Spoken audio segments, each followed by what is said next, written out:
Hola amigos, nos encontramos en el municipio de Pruna, en Sevilla, dispuestos a coronar el techo más alto de esta provincia andaluza. Para iniciar la jornada podéis dejar el coche aquí, en el aparcamiento Mirador Puerta de la Ventana, que se encuentra entre el kilómetro 8 y 9 de la carretera SE 9225 y que nos da vistas al norte a la Sierra de la Rabitilla. Saliendo del aparcamiento al este, ya encontramos un poste de señalización de la ruta, que se iniciará a pocos metros de nosotros en cuanto crucemos al otro lado de la carretera. El sendero empieza fuerte, con pendientes pronunciadas que nos van dirigiendo a los pies de estas crestas rocosas que marcan por el oeste el inicio de elevaciones de la Sierra del Tablón. El trazado navega entre encinas y frondosa vegetación silvestre, donde podemos apreciar algunas especies de flora como la jara estepa, amapolas o el hinojo.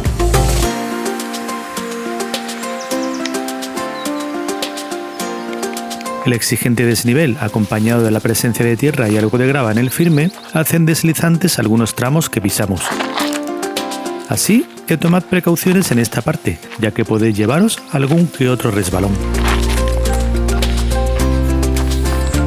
Son los primeros 600 metros, con inclinaciones de hasta el 24% de desnivel que bien sirven para calentar las piernas y en los que acumularemos unos 100 metros de subida.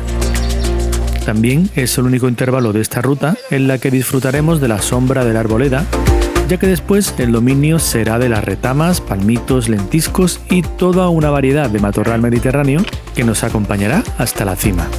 Claro.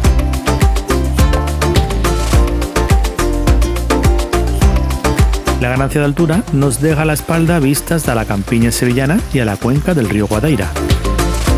Superado este intervalo, llegamos a una pequeña planicie conocida como el Puerto de la Ventana, donde se planta este pluviómetro, que dispuesto de esta manera no sabemos muy bien si cumplirá correctamente su función.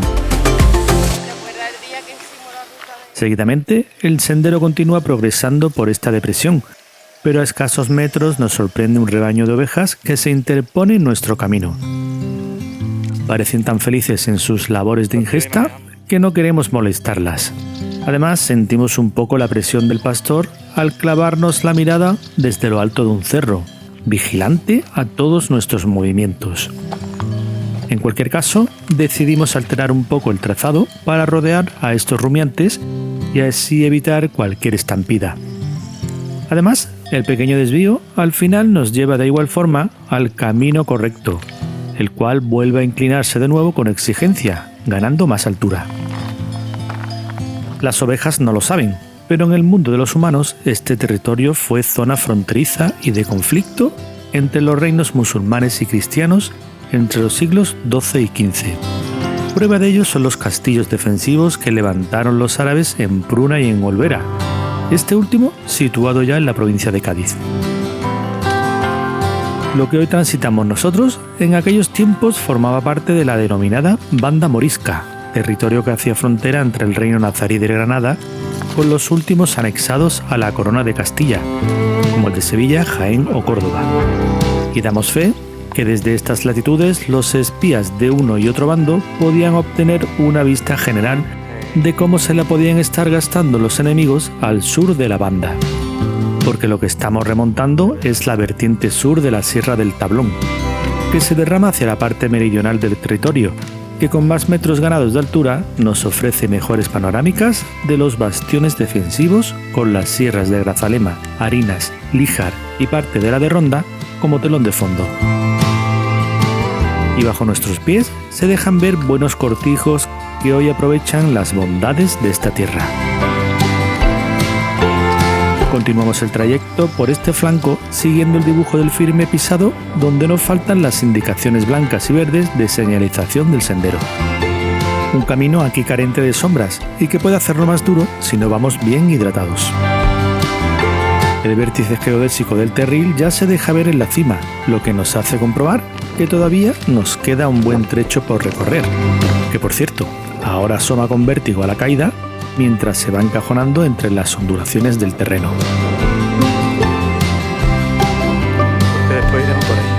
Detrás, Estas ondulaciones esconden momentáneamente la tierra de Castillos, pero enseguida vuelven a aparecer entre las escarpadas lomas. Ganando algo más de altura conseguimos estar al mismo nivel de la cresta, que luego recorreremos en el viaje de regreso. Ahora toca seguir por el camino de la vertiente sur de la Sierra del Tablón para hacer este ascenso algo más suave. La cima ya se divisa cada vez más cerca. El pico. Hasta ahí.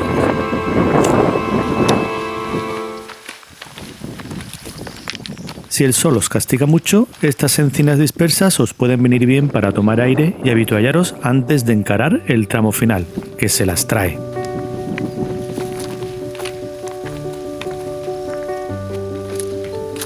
Lo mejor para enfilar la subida es situarse en la cresta de la loma, hecho que nos va a permitir por fin otear la cara norte del territorio, donde resalta el pico Algámitas, hermano pequeño del Terril, y que dejaremos para otra ocasión. El vértice geodésico está a tan solo 300 metros de distancia, Que ya estamos ahí. pero a una altura de 50 metros sobre nuestras cabezas, lo que hará que salvemos pendientes de entre el 12 y el 23% de inclinación para superar este último trecho. Un corto pero exigente ascenso donde las espectaculares panorámicas te dan un impulso extra.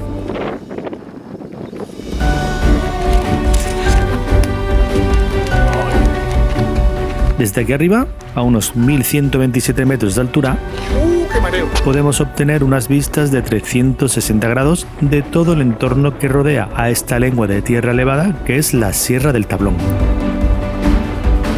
Si la calima o la niebla lo permiten, al este pueden adivinarse los llanos de Antequera, el Torcal y las cumbres de las sierras de Tejeda, Almijara y Alhama. Más próximo a nosotros al norte vemos el pueblo de Algámitas, urbe que da nombre a su mogote contiguo de roca de 1121 metros de altura, que luego progresa al oeste en descenso hacia la Sierra de la Rabitilla y esta hacia la Campiña sevillana.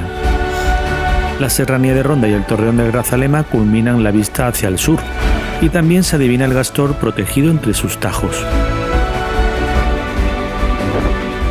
La depresión que existe entre el pico Algámitas y la Sierra del Tablón se la conoce con el nombre de Puerto del Zamorano, por la que pasa la carretera SE 9225, que bien divisamos mientras realizamos el viaje de regreso. Tomad precauciones también en la bajada, que aunque esté señalizada para guiaros por los sitios más accesibles, el terreno también es algo deslizante. Casi, ¿eh?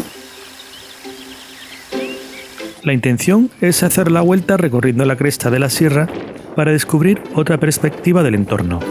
Esto hará que tengamos que volver a ascender hasta otro de los cerros y superar de nuevo los 1120 metros de altura.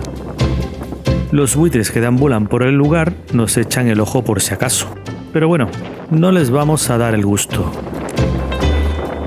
Alcanzada la loma contigua al Terril, solo nos resta disfrutar del paseo por la cresta, en descenso, con panorámicas hacia todos los puntos cardinales.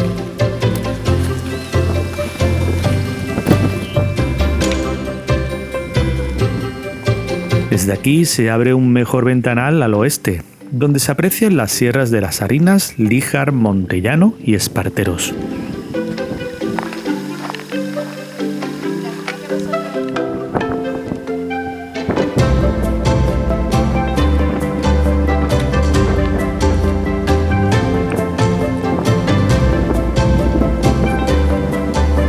Seguimos progresando por la cresta, donde volvemos a realizar un pequeño ascenso para alcanzar el siguiente resalte. Aquí hay una pequeña caseta metálica que suponemos hará las veces de refugio en caso de necesidad.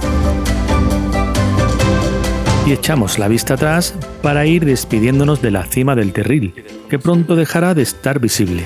No he vuelto a subir.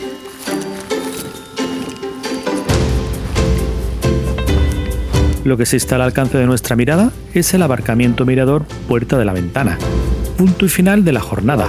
Pero para llegar a él, primero debemos finalizar el paseo por la cresta, con un último descenso algo más exigente.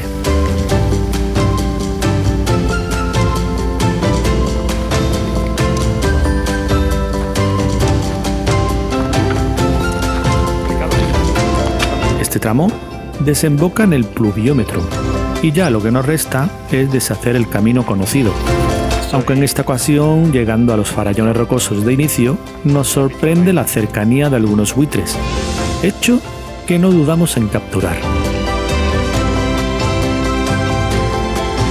Parece que el hambre aprieta, y a nosotros también, sobre todo después de esta estupenda jornada de senderismo. Así que a celebrarlo. Hasta pronto. Estamos aquí.